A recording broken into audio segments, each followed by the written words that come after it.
CPMന്റെ സംസ്ഥാന secretary MV. Govindan അവരുടെ party സമ്മേളനങ്ങളൊക്കെ പങ്കെടുത്തുകൊണ്ടിരിക്കുകയാണ്. Reporting നടത്തേണ്ട ജോലിയുണ്ട്. അദ്ദേഹം റിപ്പോർട്ടിംഗ് ഒക്കെ നടത്തിക്കൊണ്ടിരിക്കുകയാണ്. പാലക്കാട്ട് മേഖലാ സമ്മേളനത്തിൽ ഒരു റിപ്പോർട്ടിംഗ് നടത്തിയതാണ് വളരെ പ്രത്യേകതയായിട്ട് എനിക്ക് തോന്നിയത്.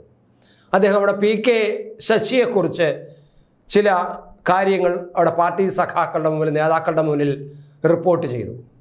ആ റിപ്പോർട്ട് ചെയ്തത് ഒരു കമ്മ്യൂണിസ്റ്റുകാരന് ചേർന്നതല്ല PK ശശി ചെയ്തിരിക്കുന്നത്, ഗുരുതരമായ തെറ്റുകൾ ചെയ്തിരിക്കുന്നു.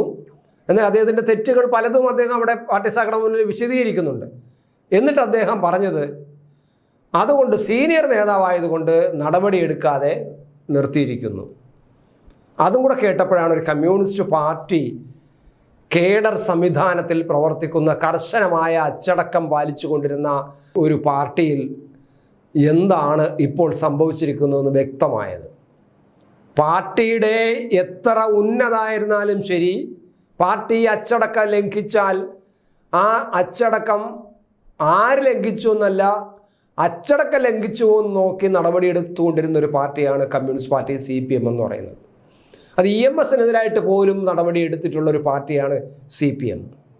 അപ്പോൾ അങ്ങനെയുള്ളൊരു പാർട്ടി ഒരു PK ശശിയുടെ മുന്നിൽ തോറ്റ് നടപടിയെടുക്കണ്ട എന്ന് ഞങ്ങൾ വിചാരിച്ചു, സീനിയറായി പോയില്ലേ എന്ന് സഖാക്കളുടെ മുന്നിൽ പാർട്ടി സംസ്ഥാന സെക്രട്ടറി റിപ്പോർട്ട് ചെയ്യുക എന്ന് പറഞ്ഞാൽ, ഇനി ആ PK ശശി എന്ന് പറയുന്ന നേതാവ്, അദ്ദേഹം എന്തോ അവിടുത്തെ കമ്മ്യൂണിസ്റ്റ് പാർട്ടിക്ക് വളരെ ഗുണങ്ങളൊക്കെ ചെയ്ത ആളെന്നാണ് പറയുന്നത്. അതുകൊണ്ടായിരിക്കും നടപടി എടുക്കാതെ മാറ്റി നിർത്തിയിരിക്കുന്നത് എന്നാണ് ഒന്ന് പറയുന്നത്, സീനിയർ അല്ലേ എന്നൊക്കെ പറഞ്ഞുകൊണ്ട്. പക്ഷെ അദ്ദേഹം ചെയ്ത നടപടി ഒരു കമ്മ്യൂണിസ്റ്റുകാരന് ചേർന്നതല്ല എന്നും കൂടി എം.വി. ഗോവിന്ദൻ പറയുന്നു. ഇനി ചെയ്തത് എന്തൊക്കെയാണ്? ഒന്ന്, അദ്ദേഹം കമ്മ്യൂണിസ്റ്റുകാരനല്ലാത്ത പ്രവൃത്തി ചെയ്ത് എന്തൊക്കെയാണെന്ന് എടുത്തെടുത്ത് പറയുന്നുണ്ട് ഗോവിന്ദൻ പറയാത്ത ചില കാര്യങ്ങളുണ്ട്. എന്നാൽ സമ്മേളനത്തിൽ എല്ലാ കാര്യങ്ങളും തുറന്നു പറഞ്ഞു എന്നാണ് അറിയുന്നത്. സാമ്പത്തിക തിരിമറി, സാമ്പത്തിക ക്രമക്കേട്, അതുപോലെ പെണ്ണ് കേസിൽ, അതായത് പാർട്ടി സഖാവായ ഒരു DYFI കാരിയെ തന്നെ പീഡിപ്പിച്ച കേസ്, അത് കഴിഞ്ഞ് പിന്നെ എന്തു പറയാം, പാർട്ടിയെ പണം കൊയ്യാനുള്ള ഒരു ഉപകരണമാക്കി മാറ്റി ഈ PK ശശി എന്നാണ് എം.വി. ഗോവിന്ദൻ പറഞ്ഞത്. പാർട്ടിയെ പണം ഉണ്ടാക്കാനുള്ള ഉപകരണമാക്കി മാറ്റിയെടുത്തു. അതിൽ പരം ഒരു ആരോപണം ഒരു സംസ്ഥാന നേതാവ്, ഒരു പാർട്ടി നേതാവിനെതിരായിട്ട് പറയാനുണ്ട്. ഈ ഒറ്റ ആരോപണം മതി ഇയാളെ പാർട്ടിയിൽ നിന്ന് പുറത്താക്കാൻ. പക്ഷെ പുറത്താക്കുന്നില്ല എന്നാണ് ഗോവിന്ദൻ പറഞ്ഞത്.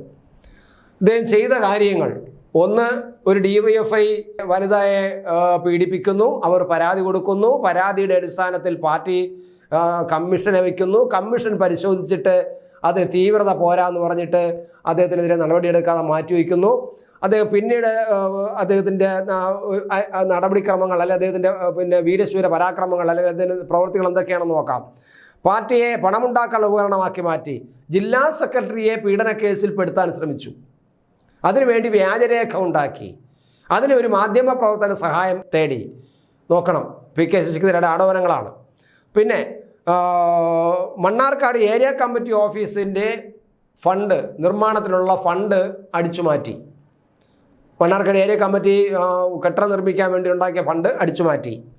പിന്നെ അതിനും ഒരു കമ്മീഷൻ വെച്ചു. പുത്തലത്ത് ദിനേശൻ, സംസ്ഥാന സെക്രട്ടേറിയറ്റ് അംഗമായ പുത്തലത്ത് ദിനേശൻ്റെ ഒരു കമ്മിറ്റി വെച്ചു. അവർ റിപ്പോർട്ട് വെച്ചു. അതിൻ്റെ പേരിൽ ഇതിനെ സസ്പെൻഡ് ചെയ്തു. പക്ഷേ സസ്പെൻഡ് ചെയ്തിട്ട് ചെറിയ നടപടി എടുത്തു എന്നാണ് പറയുന്നത്. പിന്നെ ഈ വനിതാ പ്രവർത്തകയുടെ പരാതിയിൽ സസ്പെൻഡ് ചെയ്തു എന്ന് പറയുന്നു. പക്ഷേ ഇതെല്ലാം ചെയ്തെങ്കിൽ ഇദ്ദേഹത്തിന് വീണ്ടും പാർട്ടി ജില്ലാ സെക്രട്ടേറിയറ്റിലേക്കാണ് അദ്ദേഹത്തിന് തിരിച്ചെടുത്തത്. നോക്കണം എത്രമാത്രം സ്വാധീനം ആ നേതാവിനുണ്ട് എന്നതാണ്.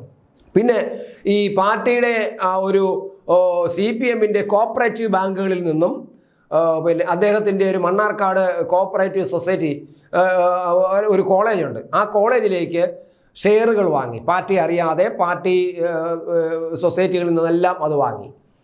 പിന്നെ അദ്ദേഹം ചെയ്തത് പാർട്ടി സ്ഥാപനങ്ങളിൽ സ്വന്തം ബന്ധുക്കളെയും സ്വന്തം വേണ്ടപ്പെട്ടവരെയും തനിക്ക് വേണ്ടി കൈയടിക്കുന്നവരെയും കൈപൊക്കുന്നവരെയും നിയമിച്ചു. നോക്കണേ, എന്തുമാത്രം പാർട്ടി വിരുദ്ധ പ്രവർത്തനമാണ് PK ശശി എന്ന് പറയുന്ന ആൾ ചെയ്തത്.